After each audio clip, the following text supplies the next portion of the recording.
Hello, and welcome to another Ask Tim Gray video answer. I received a question from a reader asking about creating a triptych in Photoshop, but not the more typical triptych you might think of that includes three separate images, but rather a triptych effect for a single image. Let's take a look at one of the methods you can use to create such an effect.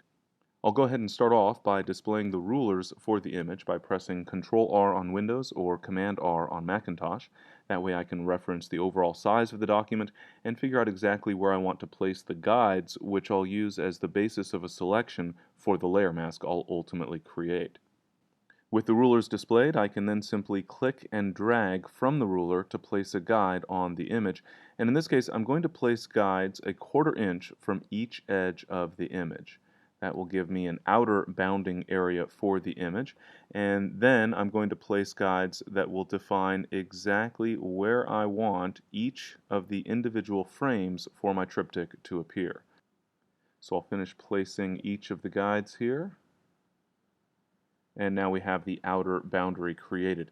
Now the guides, because I've placed them a 1/4 inch in, that so far consumes 1/2 inch out of the 10-inch width that I'm currently working with. And I also want to have 2 additional spaces here. Each of those will be a 1/4 inch. So that totals 1 inch that I'm using up out of the overall width of the image. That leaves 9 inches, and since I want to use 3 individual segments, that means that each should be 3 inches wide. So I'll go ahead and drag from the left ruler, and I'll place a guide 3 inches in from the last guide, and then a guide a 1/4 inch away from that guide, and then a guide 3 inches away from that guide, and finally a guide a 1/4 inch away from that most recent guide. So you can see I'm using the ruler as a reference to add a series of guides. Now these are non-printing guides. I'm just using them as the basis of a selection.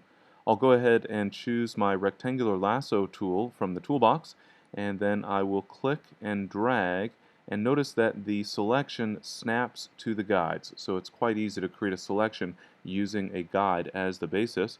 I'll then make sure that the option is set on the options bar for the Add to Selection option, and then I will continue clicking and dragging in order to create a selection that includes all 3 cells of the triptych. Now I'm going to use the selection as the basis of the mat that I'll add to the image, but I don't want to add the mat in the area that's currently selected, but rather the opposite. So I'll choose Select and then Inverse from the menu in order to invert that selection so that it includes the area where I want the mat to appear. I'll then click on the Add New Layer button, the blank sheet of paper icon at the bottom of the Layers panel, and I'll go ahead and rename this layer. I'll just call this Mat. And then I'm going to add a layer mask to my matte layer based on the current selection.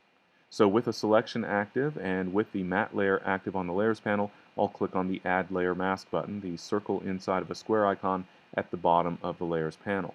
That adds a layer mask to my matte layer based on the selection, so I'll click on the thumbnail for the layer itself and then choose Edit Fill from the menu so that I can fill this layer with white. I'll make sure that white is the value set for the Use pop-up, and then I'll click OK. So you can see that the layer is filled with white, but because I created a layer mask based on a selection, that white mat is only visible where I had created the selection. At this point, I can get rid of the guides, so I'll choose View Clear Guides from the menu, and I can hide those rulers once again, and now I have my image complete with the triptych effect.